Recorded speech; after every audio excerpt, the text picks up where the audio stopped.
家好，大家晚上好。Okay, our student guest speakers, Ethan, Angela, and Chenxi, you guys can turn the cameras on when you're ready. Okay, and then we'll, in the meantime, we'll be waiting for more that will join us, maybe slightly later. 大家好。咱们今天的这个 webinar 开始之前呢，首先想用比较短暂的前面5分钟到10分钟的时间，先来简单的介绍一下我们 ETF 这一个非常新的公益组织，然后这个也是我们现在在做的一个全新的公益企划所以想主要呢，把今天咱们这个时间呢交给咱们今天3位的 student guest speakers 学生代表。那么在此之前呢，也是想先跟大家稍微介绍一下我们主要的一个 mission and vision， 以及咱们可以来就是非常快速的看一下咱们 PPT 的一个内容。首先呢，我们这一个 ETF 主要是一个希望给孩子们创造更多发声机会的一个公益的组织和平台。然后我们希望能够通过升学规划以及活动、学术、择校、个人的案例分享等等，能够起到帮助学生前辈提携后辈这样一个比较这个优化或者说是良好的这样的一种关系。那么我们后续呢也会开展多种类丰富的这样的线上以及线下活动。那么线上活动呢，可能就会有像类似于今天这样性质的讲座，或者是会谈，以及这个圆桌会议，然后这个采访，或者是一些个人案例的分享。那么这些以后在咱们线上活动还是会持续的输出的。那么线下活动其实也非常的丰富多彩，我们有这样的 workshops，比如说是写作相关的，或者是阅读相关的，以及各种各样的 info sessions， 或者是 student mentorship program。有很多可以能够让大家发挥出自己的这个实力，以及自己想要去做的一些对于自己同时对于他人有益的这样的一系列的活动，所以希望大家持续的关注我们。我们主要是以学生的领导力 student leadership 为核心去推动的，所以咱们今天这一次的这个圆桌会议呢，也是请到了咱们晨曦、Ethan 还有 Angela 3位非常优秀的学生。那么他们呢其实也是非常好的代表，因为咱们今天本次所有的内容以及这个整个的策划也是以他们3个人为核心来完成的，所以这个实际上是一个非常好的机会，能够让更多的学生们，可能对咱们感兴趣的学生们，或者是家长朋友们，能够关注到咱们这个平台，以及知道咱们本身在推动的这样的内容，以及这种很好的意义在里面。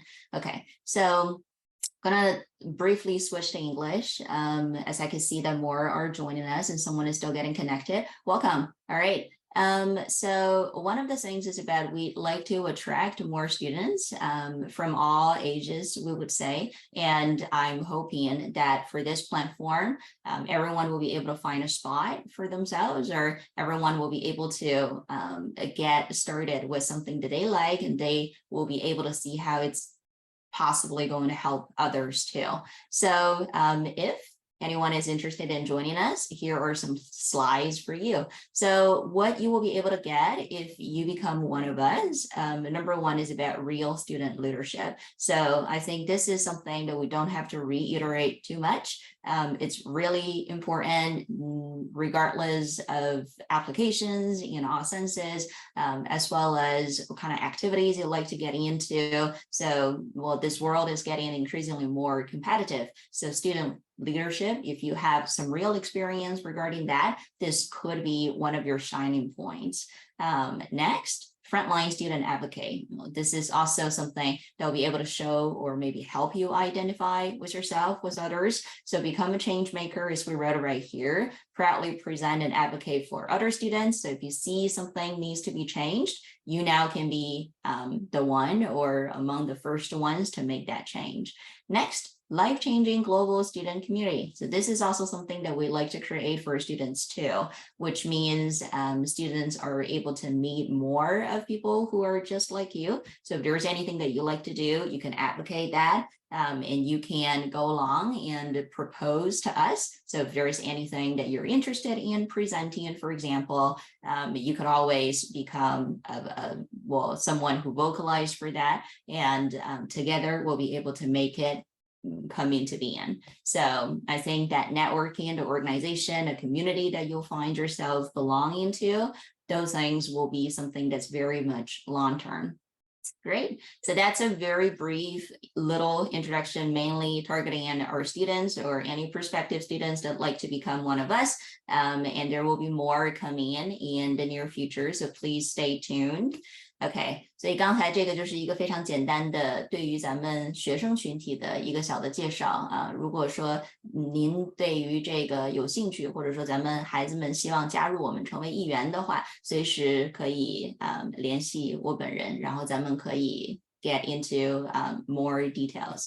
所以咱们这一个活动是有持续性、连贯性的。我们每2周会以一个线上 meeting 的形式与大家见面。那么今天的 meeting 呢，主要是一个 roundtable， 一个学生会谈圆桌会议，然后所有的选题，包括这些流程的设计，实际上都是咱们今天3位学生代表们一起 we work on it together, and this is how we produce our product. So希望大家可以踊跃的来 reach out， 然后您随时可以成为新的 guest speaker， 或者是就是抛出一个新鲜的话题，然后我们可以以每2周1次的这个频率，然后有更多内容和价值上的产出。那么这个也是我们想要发扬壮大 ETF Enlighten the Future 的初心，就是希望用孩子们自己的视角去帮助更多和他们一样需要被帮助的孩子们。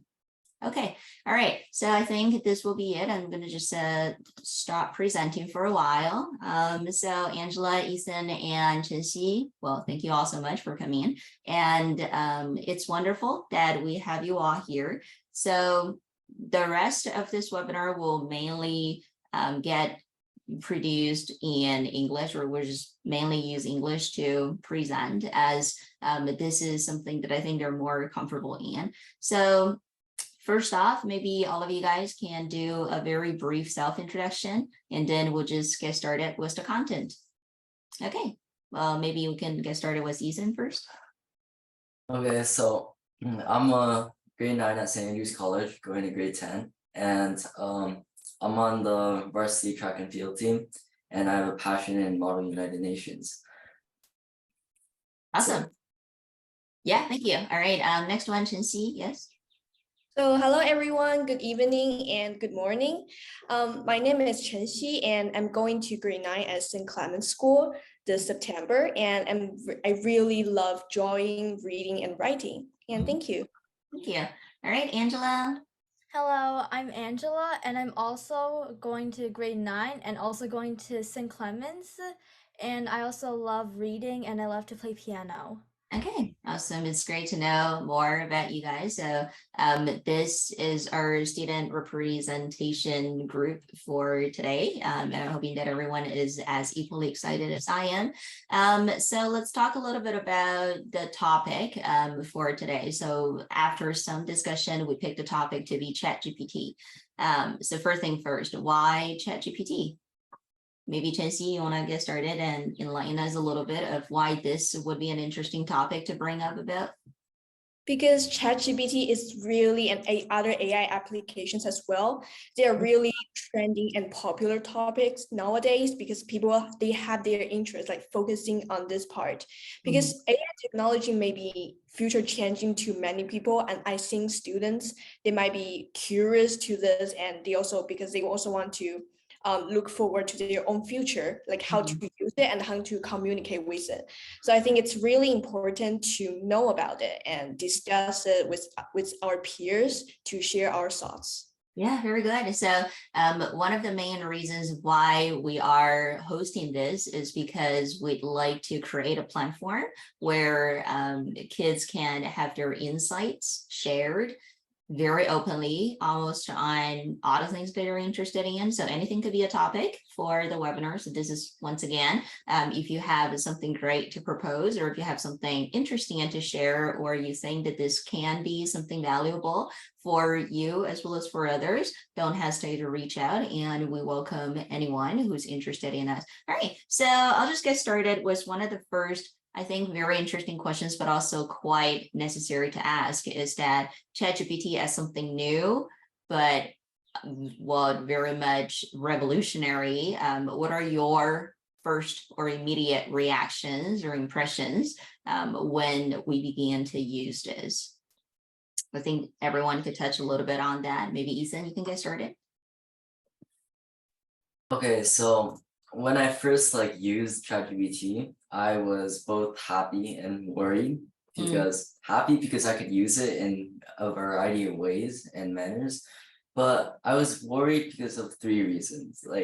One is misinformation that it might provide, because it generates text from its vast programs and other sources, and it has potential of having misinformation, and I've experienced that. And second is relying way too much on ChatGPT on doing assignments and stuff. Yeah. But I think I should use critical thinking, and we should all think by ourselves instead of using ChatGPT. And lastly, it's just it get rid of the thinking process that we have, and we just type it in ChatGPT to give our responses. But yeah, I think that's my three concerns.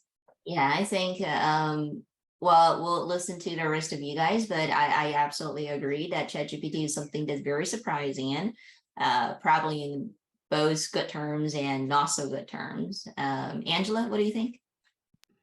Well, I mean, regarding the concerns, I'll just be talking about the good sides of it. So my first experience was really great. I was searching things up to get used to the structure, and I was really impressed by how I could find information as a student. So for example, when there was a text that I couldn't really understand because of its complexity, I just asked ChatGPT to simplify for me in an easier way, which helped me to understand the text better.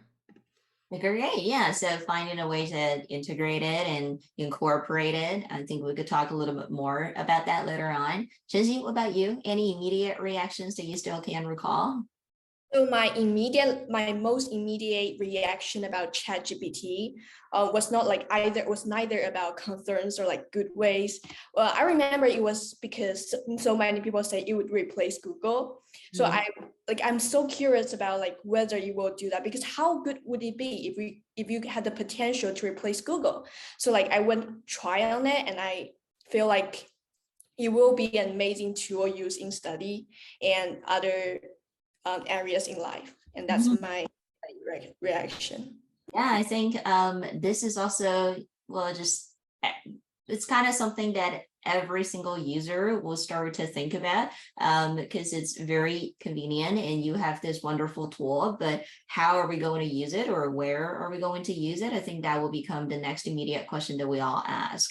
So that kind of leads me to the next question too, which is, well, how compatible we think it is. It's creating some amazing stuff, but it's also at the same time creating certain issues too, right? So especially in academics, because well, most of what we were talking about today, it's in terms of the context of learning life, which is student lives. So where or what in terms of that do you find ChatGPT useful?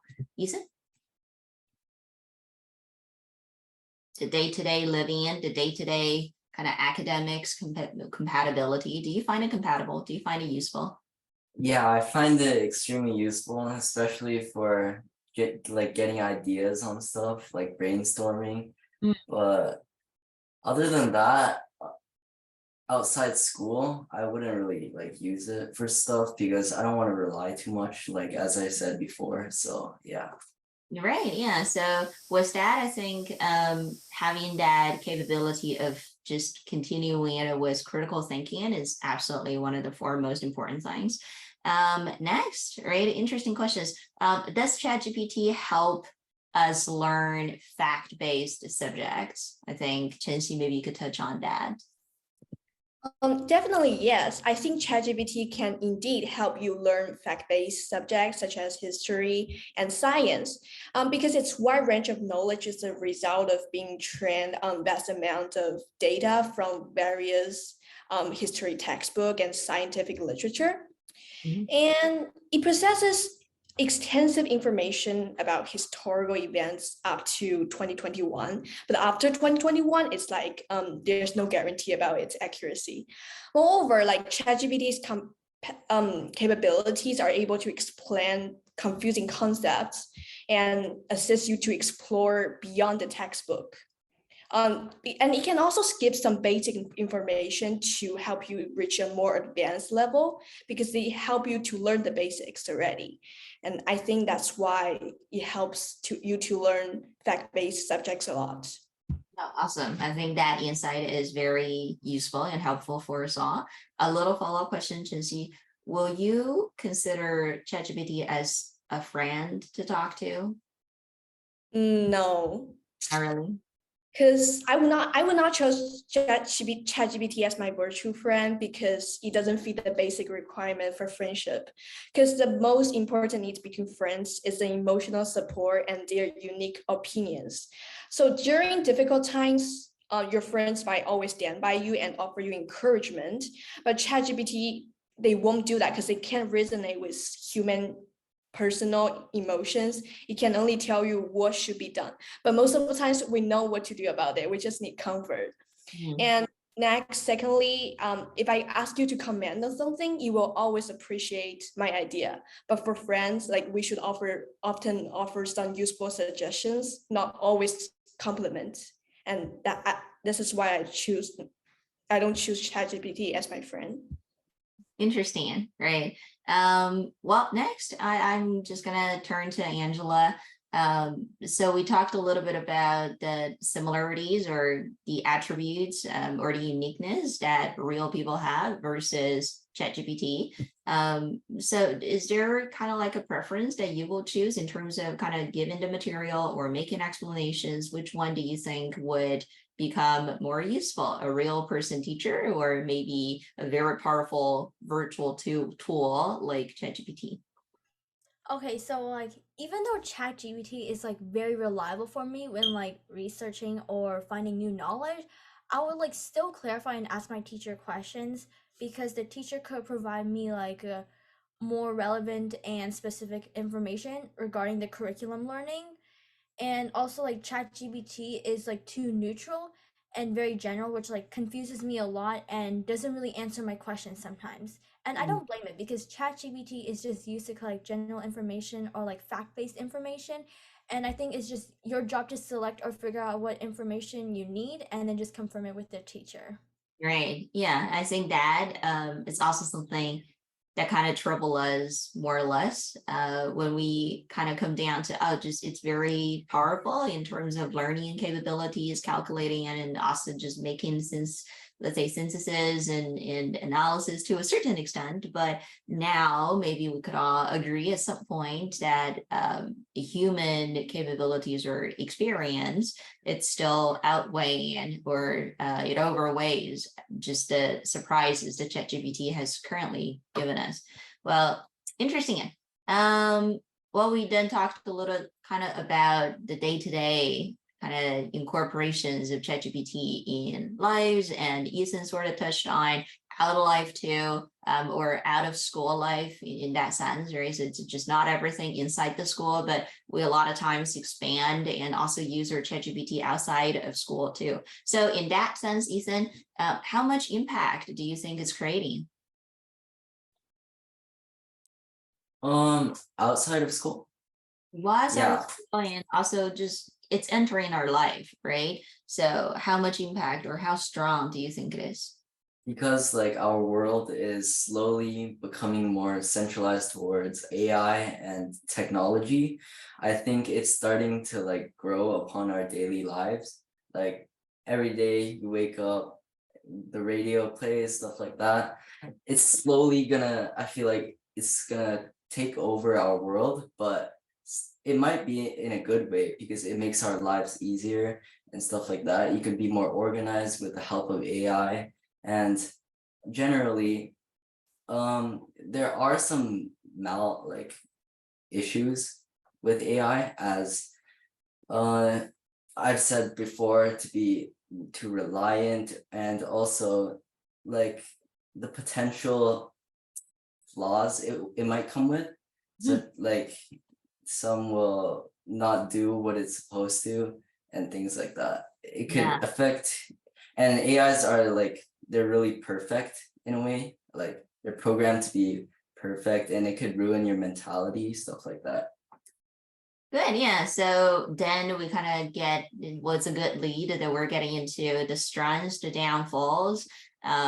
It's a double-edged sword. I think this is something that we could all agree on. Yes, well, it's an interesting question to ask, maybe with Angela, right? About if we're going to have 3 regulation rules to tell, well, what does ChatGPT do or not do? What will your 3 rules be? Oh yeah, this question is like a bit hard for me because like I feel like different students have like different opinions about the regulations and they have different ways of using the ChatGPT. But I'll just try to give my best opinion to in a way where like it's considered to others. So maybe like for the first rule, definitely do not plagiarize or copy from ChatGPT because like it's just not that great because like yeah, but also you can use the information on ChatGPT for like schoolwork, and like what I believe ChatGPT only helps you for research and can give you ideas on how to write great lengthy essays, but just never rely on it too heavily where like you just don't do any work at all and there's no like thought process into it. For the second regulation, I'll just say let your teachers know if you use ChatGPT to research something related to the assignment given, because sometimes ChatGPT isn't always accurate, and if your teacher marks you something wrong just because they're like, oh, this was inaccurate, this is wrong, you can like defend yourself and say, oh, sorry, I used ChatGPT, and then they kind of like give you like redemption for it, and I would say because like the free version is just what I use and hasn't been updated since 2021, so like that means I just can't find new information past 2021. And for the third regulation, I don't really have much of an idea. So if anyone has an idea about it, they could just jump in and say something about it. Yeah, having that, I think it's really like if we're going to put rules over ChatGPT, it's really just about how to regulate its behavior to make sure that we're minimizing the potential weakness, or let's say some of those backfired things or consequences that could happen. So we're just trying to make it a little more helpful to us. And Chenxi, yes, I saw that hand up. So I have a really important regulation rule. So this is a protection for personal privacy. The situation where the question you asked suddenly popped up in other users' homepage is definitely not tolerated.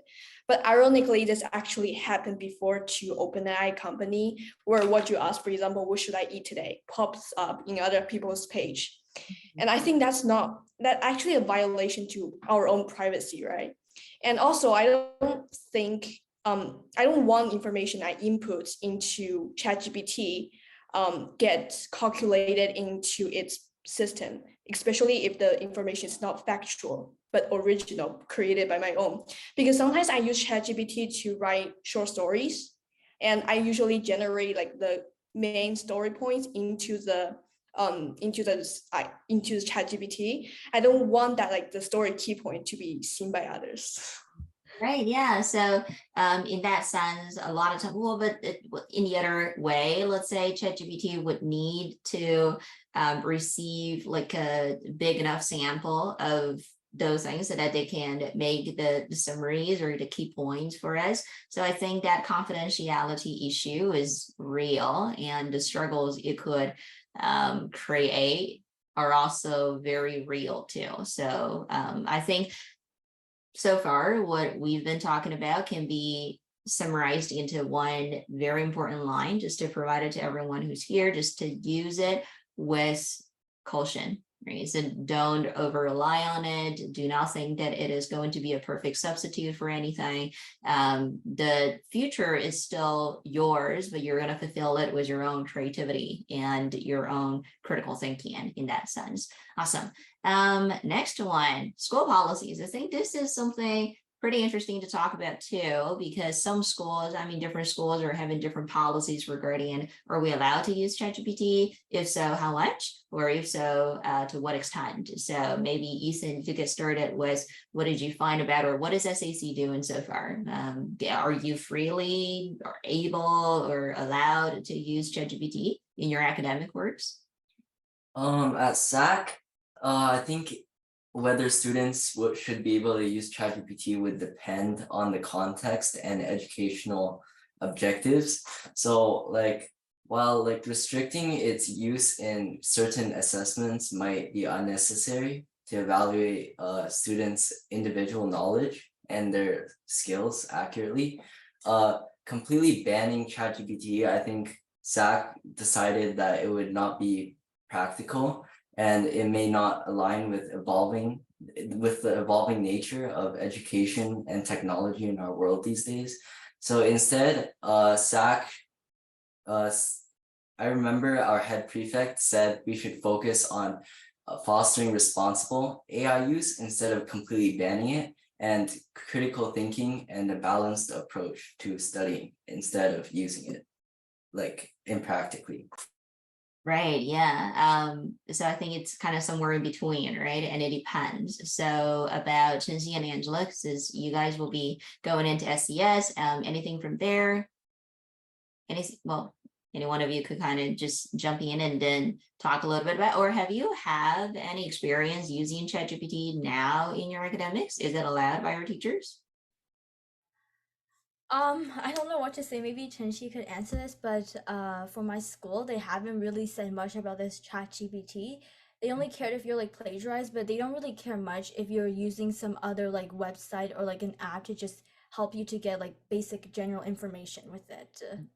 Right, so it's not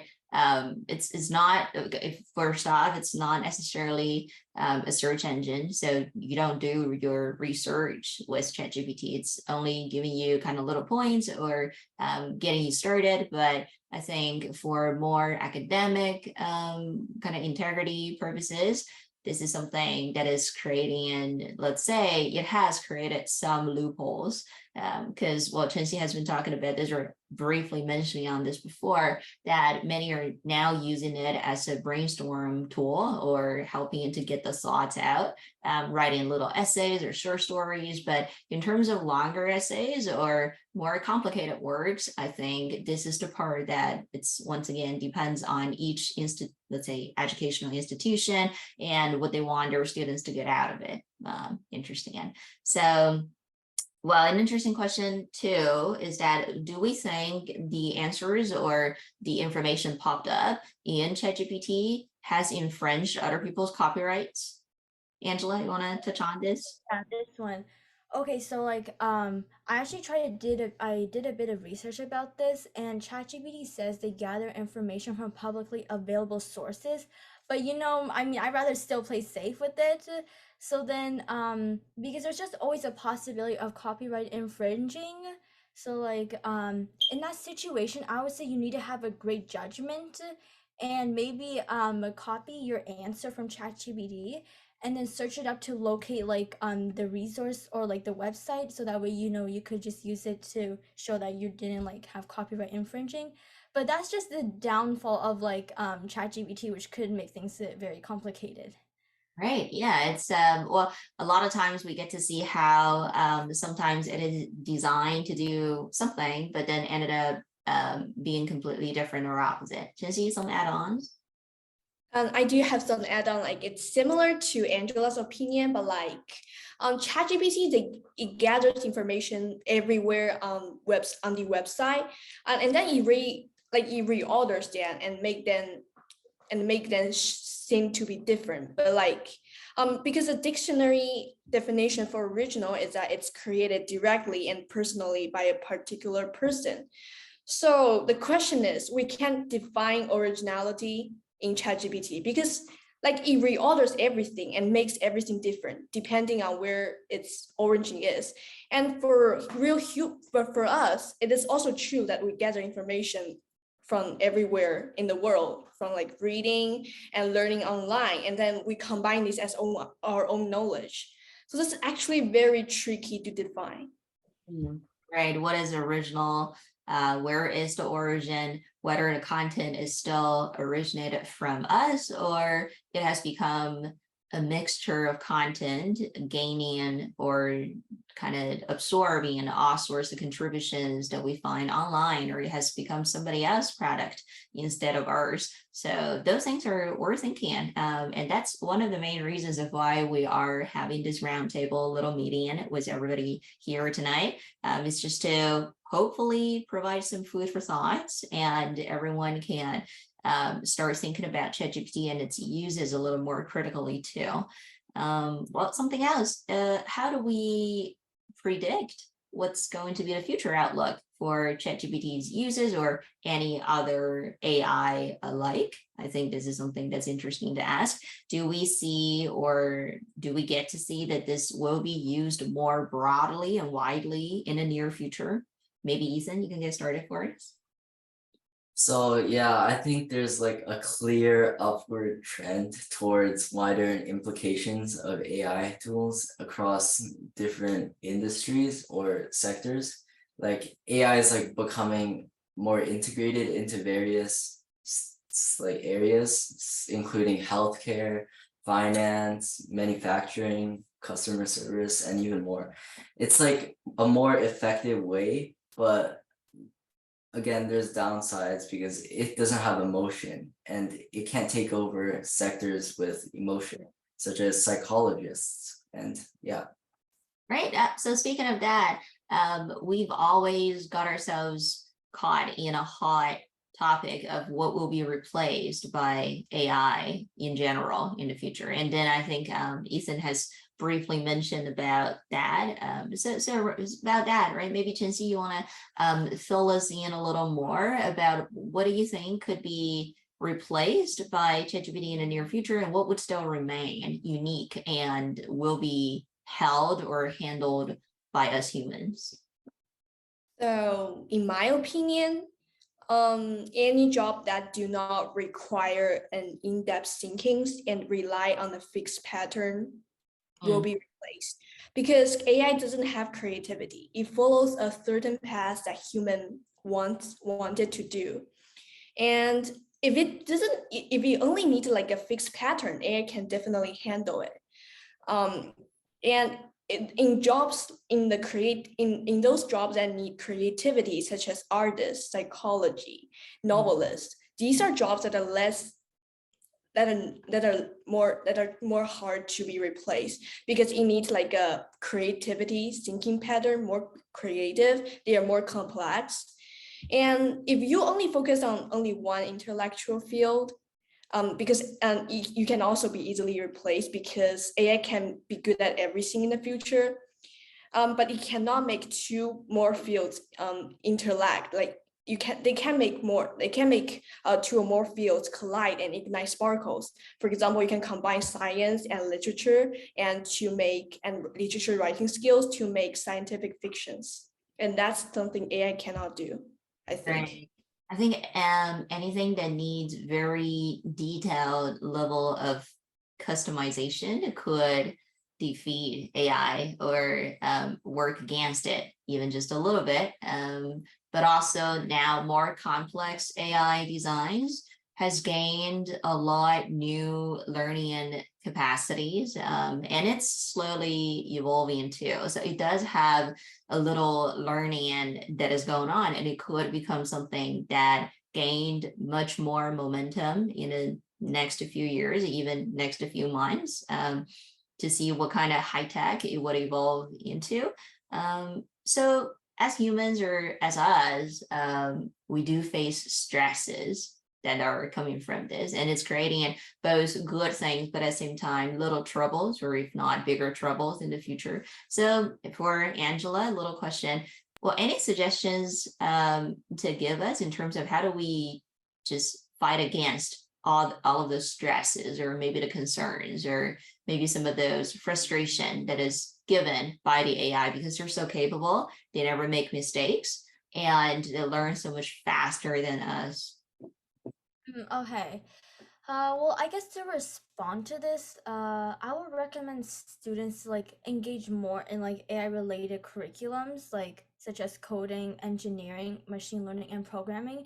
Because if we could know the ways to manipulate or control AI, then that means it kind of really like fight against us because we're like kind of controlling them, and it could like give like new like job opportunities to other people, which I think is great. So I guess that's just my idea on how to like respond to the stress imposed by it. And I know there are like certain jobs, like hands-on jobs, like for example being like a dentist worker, or like just experiencing like medicine. Those jobs just cannot be taken over by AI because they require human empathy. They require like common sense, and their hands-on activities. So yeah. Yeah, I think that's also a very insightful response, that if we happen to know more about it, but once again, those are always pointing to a specialized field of population, because not everyone in the future is going to be a mastermind and know the AI inside out. It's very hard, right? So for us, it's kind of, we're the mass users, just like the millions of others. So, but if in someday that all of those information regarding the practical usages, or the controlling of AI could be more, let's say, populated, or it could be more mainstream, then maybe people would face lesser stress dealing with it, because we probably won't in one day happen to fear or become fearful that we are going to be replaced or controlled by AI completely, but we still have our own agency, and we still have our room of making it the leeway, and have, or let's say, show or demonstrate our own worth too. Interesting. And next question is for you all, and we're going to use this question to kind of wrap up also a little bit. I think we talked quite a lot about AI's immediate entry to our lives, and then how we feel about it, what happens to the day-to-day lives when we're interacting with AI, and many more. So the next little question I think is also pretty fun, which is, if it does my job, or if AI happens to help me do my job better or easier, should AI get compensated or paid in any way? Ethan, if it's also like a worker, do we pay AI? I think like if AI significantly contributes to improving your job performance, Yeah. it may be like a case to acknowledging its impact, and you might consider compensation, but I don't see how you would like pay other than like donate to the organization. Right. So, but however, like the extent of the compensation would depend on various factors, including like the AI's specific role and the AI's job and the overall your company's policies. And they all contribute to, yeah. Right. Yeah. So I think for now, most of us still believe or still think that, well, ChatGPT in particular is kind of like a tool that you could use it for recreational purposes. You could use it for entertaining purposes. You could use it for brief educational purposes. Like, for example, if you like to know about something, but well, this is like a little dilemma that Chenxi also mentioned earlier, is that whether ChatGPT has created or shown itself as a significant threat to Google, or maybe one day replace it completely. So I think now we're thinking of using it as a tool, and we're trying to help us or help ourselves to know more about this tool, to use it better. But in the future, there are always a lot of uncertainties. So I think those things are interesting to think about too. So Angela and Chenxi, what are your thoughts? Should AI get paid at any point? But like AI, if AI did indeed does some great contributions, I still own it. So like if we did receive compensations, it belongs to me. Yeah, so like, you know, if I indeed own an AI and it's working for me, so we're like a little company, right? And we earn profit. So it's like we already have a little company. And so, yeah, it's very profitable. Yeah. Okay. Angela, your thoughts? I mean, I will still say that the money is mine, because if I was the company with AI, then I think the credit should just go to me, because I was the one who had the thought process of using AI to Right. create money. And also, what can AI themselves use money for? I don't know. So another thing I think is pretty interesting to mention, and also it reminds us, if not it alarms us, is that just like anything, a coin has two sides, right? Well, let alone ChatGPT and all the other high-tech AI technologies are absolutely double-edged sword. We use it to our own convenience, but maybe it can create a larger consequence or maybe threat for us at some point. So our topic today, or our focus today, is mainly on academic lives, but just as what we've briefly mentioned and touched on, we do, and we probably all agree that in the near future, or let's just say in the future, we do get to see a very clear tendency. Well, it's an upward tendency of more and wider and broadening application of AI, probably in one day, throughout all facets of our lives. So that and how we deal with it, how we adapt to that change in the future, this is a question for us all. Thank you so much for all of your input and insights. If any one of us has any questions to ask, I think now is one of the best times and best chances. Or if you have any comments on ChatGPT, don't hesitate to go on, and we welcome any input from all of you guys here. So overall, right, I'll be just kind of watching for the question, and I'll do a little close remarks here. So thank you all so much.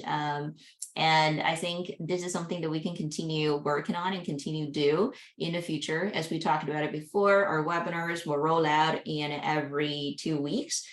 So the next one will be coming in mid-August. So I hope that everybody can stay tuned, and we'll come up with more interesting topics and focuses for all of us to go through and to take a look.